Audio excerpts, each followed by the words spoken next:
Right, everyone, welcome to Market Orders. Okay, when you're about to jump into a trade, there's different types of orders you can take to get into the markets, and I'm going to break it down for you.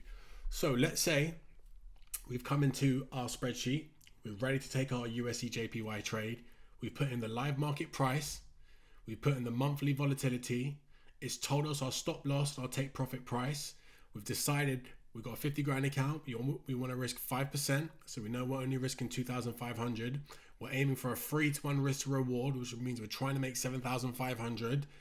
When we place the trades, there's certain orders you can take. Okay, so let's go through this in more details. Let's say we want to sell the market right now. So we know USD JPY is on the way down because interest rate differentials are narrowing. The yen's getting stronger. Let's say we want to sell the currency pair. Okay, we understand if we want to sell the currency pair, and this is our lot size, okay, calculated over here, the spreadsheet telling us we're selling 58,824 units of the base currency. We come over here, we put in our amount of units. Okay, we know we got a stop loss price, okay, of currently 150,303. So we come over here, we put in a stop loss price. We know exactly how much we're going to come out of the trade. We got our take profit price if you wanted to get into the trade and into the position. So we can put the stop loss price there, take profit 125, 794, 794. Now we got different types of orders. If we wanted to, okay, this is a paper trading account, so I'll give an example. I can sell the market right now, and it's going to show me I've sold now. Here's my stop loss up here, and my take profit price is down here. That's a live market order. Automatically, the trade's gone into the markets right now. Okay, I'm going to close this trade as an example, and we're going to do the same thing again, but there's different types of orders. So let's say using that technical analysis examples of maybe we want to wait for a price to break. Well, what you can do is there's something called stop orders, and a stop order is going to make the broker enter the trade for you before the market gets, so once the market gets there, so you don't have to be watching the markets and entering the trades manually.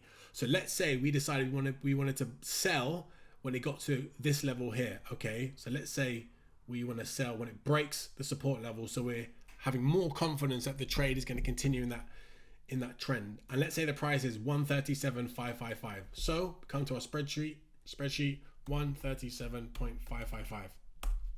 Okay, so we know what price our stop loss is. We know what price, for an example, our take profit is. So we come over here and we come into a market stop order. Okay, so what we do is you're going to see it's going to ask you to enter a price for where you want to get into the trade. Notice that when you enter the market live position, it doesn't ask you for the market price to get in. It's basically buying at the current price. So we go to a stop, and then we can put in the price. So we got over here 137.555. So we can type in 137.555. Okay, we know where our stop loss price is going to be because the spreadsheet's telling us 143.401. 143.401. We know our take profit price. The spreadsheet's telling us is 120.017. 120.017.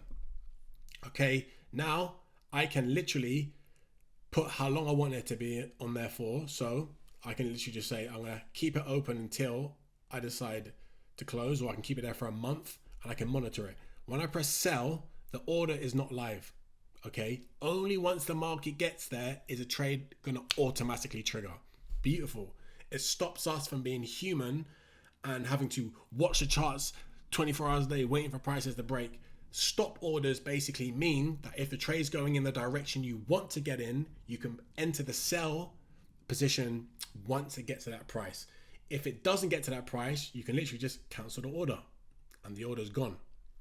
Okay, let's say in reverse, we wanted to buy the currency pair.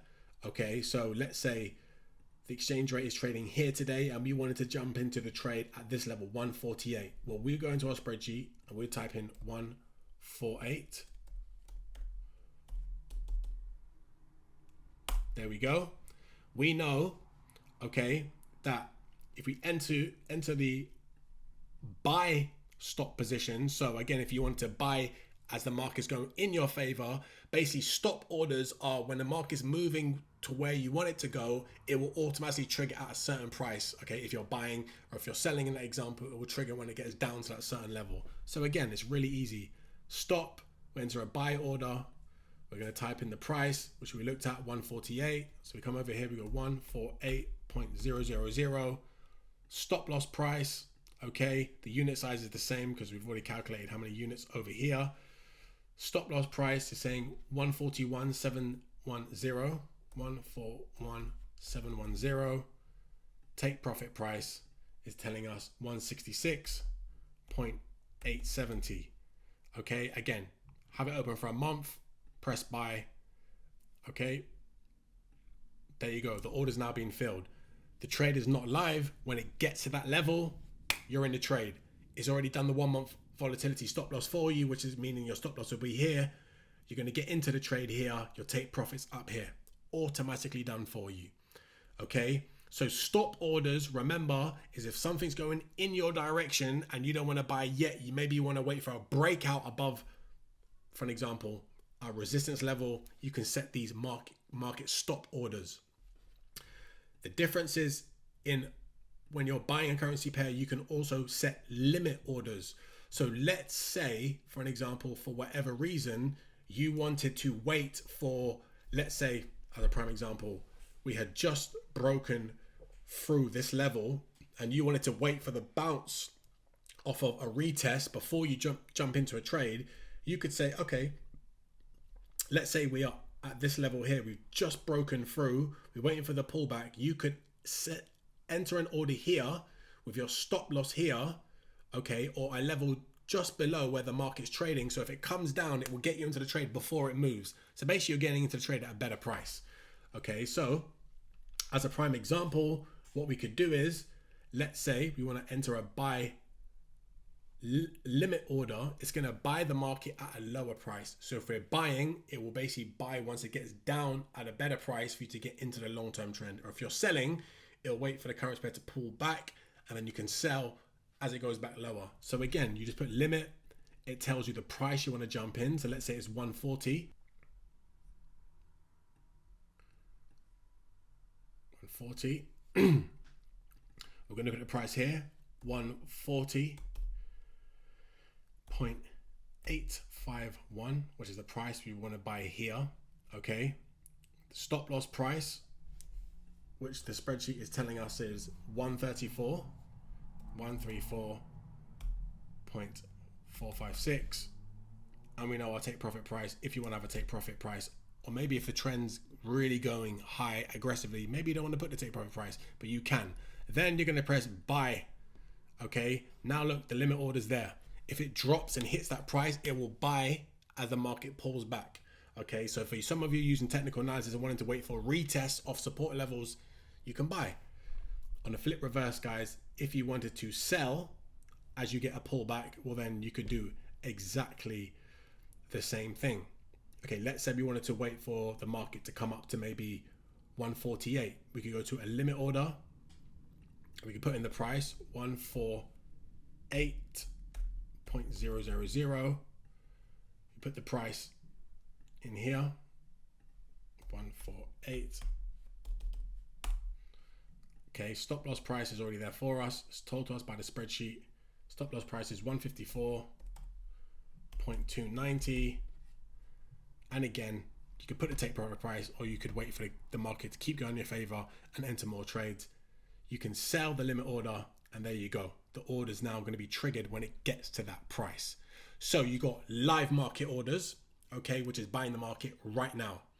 Limit orders is buying the market if it comes back a little bit within the long-term trend that you're going. So you can decide whether you want to put a limit order if you're buying or if you're selling. Okay, and then you got the stop orders, which basically triggers as the market moves in your favor. So there's different types of orders. It's obviously totally I'm down to the strategy you're using. Me personally, guys, I usually just set live market orders. Sometimes I set stop orders. I rarely use limit orders because if the market's moving in a direction I want to go in, I'm just going to get into the trade. I'm not really going to be waiting for a pullback. Okay, if I really believe in my fundamental bias towards whatever I'm looking at. So very simple, guys, and easy for you to use. So that's market orders.